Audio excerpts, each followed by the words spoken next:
Okay, I'm coming up on the right turn. Fargo Jet Center is what this says right here.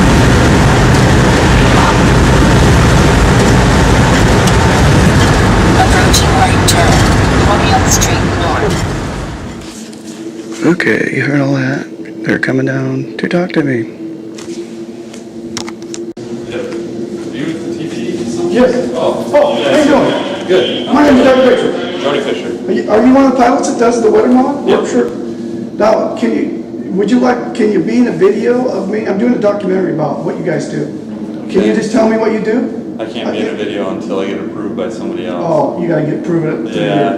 Okay, I'm only here for like a couple hours. I actually came from working to do this place, but I'm passing through. Okay. And it intrigues me that you guys, what you do. Flying through thunderstorms. So is that what you do? Yep. So you fly an airplane that has chemical attachment things that Yep. We use drop? silver iodide. Silver iodide. Yeah. And the reason we use it, it's inert, it's environmentally safe. Right. And the amount we're using over the area you use, you'll never find it in the Right. background, you know. Now, but it burns, and when it burns into a crystal form. Mm-hmm. It looks just like an ice crystal. So when Right. you put it in the cloud, the water says, hey, it's one of my own, and it attaches to it and freezes. Okay, so it makes clouds basically. No, it makes ice. Also, it makes ice. Yeah, the cloud already has to be there. The water has to be there. Right. So the ingredients have to be there, but sometimes the ingredients are there, and in the natural process, it doesn't multiply and get going, so then nothing comes out, no rain, no snow, whatever. Right. So is there currently projects going on in the United States right now? Yep. We have a project in North Dakota for rainfall enhancement and hail mitigation. Really? Minimizing the effects of hail. We have one in Calgary. So you can stop hail, is what you're saying? Minimize the effects. Minimize the effects of hail. Yeah. Make it small. Yeah. But so can you cause it not to rain too? No. Yeah, Not my experience. So, The but Chinese say they can. I don't know that they can. yeah, because The Olympics, the Olympics, yeah. right? So you know about that. Yeah. They said they stopped the rain. Yeah. Well. So we haven't perfected that in the United States. No. Or you guys haven't. Well, we haven't. I don't think anybody has. In Really? the world. The Chinese say they do, but scientifically, when they explain it, it doesn't make sense. Right. So when So- you get your orders, you just fly where they tell you to fly, right?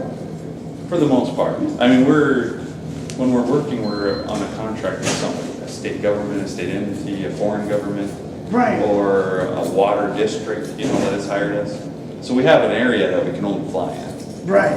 So we go to that area, Whatever our your project area is. right. And so you get contracts from the United States government, right? Nope. Oh, you don't. Nope. But other governments, other countries. Yeah, like counties, like in North Dakota, there are 4 counties that get together, vote on it, levy their taxes, and then the state, through the state of North Dakota, they also get a little bit of funding. I think it's like 10%. Really? And then that's it. Then they pay for it themselves. So the state government pays for it. The counties pay for it by voting on it and levying mills to Really? get taxes. Yep, there. Wow. Now, some places, a water district, they'll take their, I don't know where their money comes from exactly, but like a watershed area. Right. And they'll take probably taxes as well, and they'll set it up, vote on it, yep, we're gonna do this project. So Some the- places are power companies, like hydro water companies, they'll pay for it themselves. Right. And Calgary, an insurance company pays for it. So I saw a thing out there. You have the lime ones too. Yep. That one out there that I That's- saw in the parking lot. Yep, that's for snowpack in the mountains. Really? Set it up in the mountain where you get the upslope wind. Yeah. Yep. And they'll blow the silver iodide. Yep. I saw a thing, Shasta County, California. Mount Shasta. I'm not sure, but it's in California. Yep. Right below Mount Shasta. You ever hear about that? There was a big thing about it that the people, the residents were saying, hey, what are you people doing? You know what I mean? I don't know if it's through you guys or No, that we're in Shasta. that part. Where the city is that near? Or be the Redding, California. That's north, right? Northern we're not up California. there. We're not up there. We're in. So there's other We got things? contracted in Sacramento. Oh, you did? Down there but that's for snowpack up near Tahoe. Right, to make it snow more, get more snowpack, Yeah, right? so that their watersheds and their water levels will fill up. Yeah, so silver iodide, that's what you guys use? That's the only thing you guys use? The setting up of the storm tracks, the jet stream, the location of the storms. And so you end up with an intervention on the solar side of things would pretty directly begin to affect the weather patterns. And so climate control or attempted climate control and weather control rely on this very large spectrum of intervention. It's also true that if you can forecast climate, you can control a lot of futures markets, and you could know if you had the best information or if you had some leverage over what the climate system is going to turn out to be, you would be able to invest in advance in all your crop futures and your agricultural activities, and not just agriculture, but weather effects.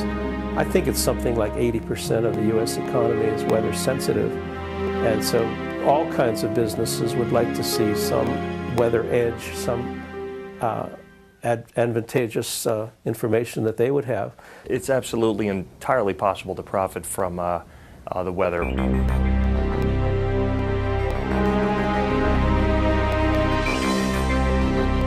My name is Michael Agney. I'm an independent trader.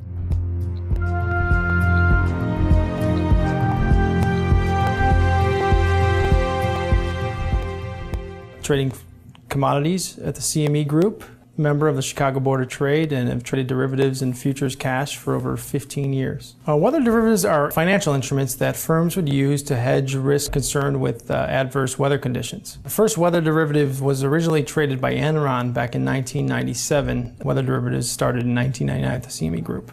Big utilities, reinsurers to hedge against hurricanes or tornadoes or flooding, some sort of catastrophe, hedging against a cooler summer or a warmer winter. Let's just say I was insuring a product for $5 million, no matter what it was. Let's say if I was a utility company, a farmer, whatever it was.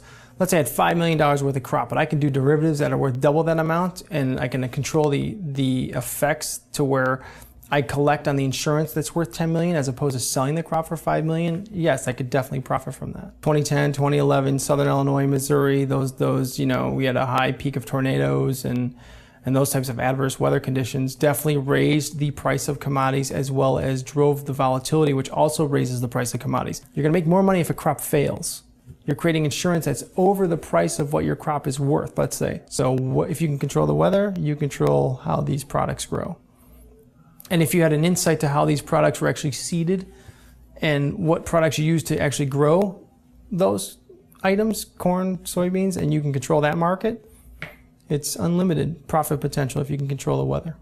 If you want to send, cold into the Midwest, you buy up pipeline capacity, you buy up options on heating and cooling degree days, you buy derivatives off of rainfall.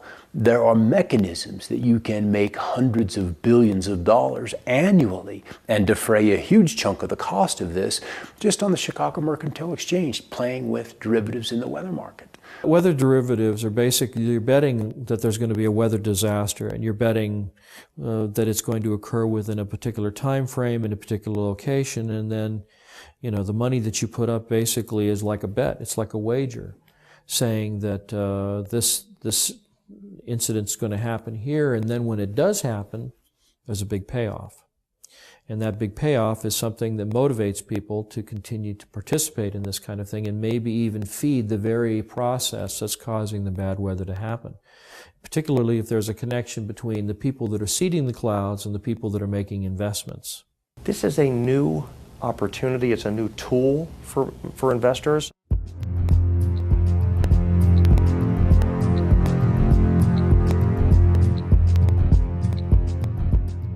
Even if someone has no interest in, going on the offensive side and buying things, it definitely behooves them to be aware of what's going on out there. The extreme weather is here, and it's not going to reverse itself. The weather event has to be severe. Ionospheric heating, in fact, these instruments, when they were first utilized, which is in the former Soviet Union back in the 70s, they started out then, they still call these ionospheric heaters because in one mode of operation, you can literally create above this instrument on the ground, you can heat an area up to 30 miles in diameter in the ionosphere. So you heat it up, and by heating it, it literally raises it. So then imagine this column moving up several hundred kilometers out, and then the lower atmosphere begins to rush in and fill that vacant space, that void. And as a result, you're altering pressure systems for quite a distance, which of course alters the weather. You're also able, if a jet stream is coming in the air, you're able to alter its course. And if you alter a jet stream, even a small amount, then the swing factor on the other end, you can move it. So you're moving storms, say, out of the Midwest onto the East Coast, or this kind of thing, by just swinging it high in terms of its flow and getting it redirected. Okay, so now if we look at precipitation, much has been made of this issue of damage from precipitation. Which the particulates that these trails have introduced into the sky are, let's just say the storms can develop more violently, more quickly, in places that are not necessarily as where you would expect them to be. And so we see more flooding, we see more intense droughts, we see rainfall rates of 1 to 2¼ inches an hour that are just bizarre, and sometimes even rainfall 1 inch and 1/4 a minute is just unheard of. And so you have an area that's already been heated by the sun's rays, and then you have the aerosol drift in over that area, and it's reflecting both ways. It's reflecting the heat of the sun back out, but it's also trapping the heat that's already been created there by the sunlight. So it will actually create more heat and trap heat inside and closer to the atmosphere. It can actually exacerbate global warming problems. And if you become more aware of what's happening, where the global commodities are, what extreme weather events, you're one step ahead of them.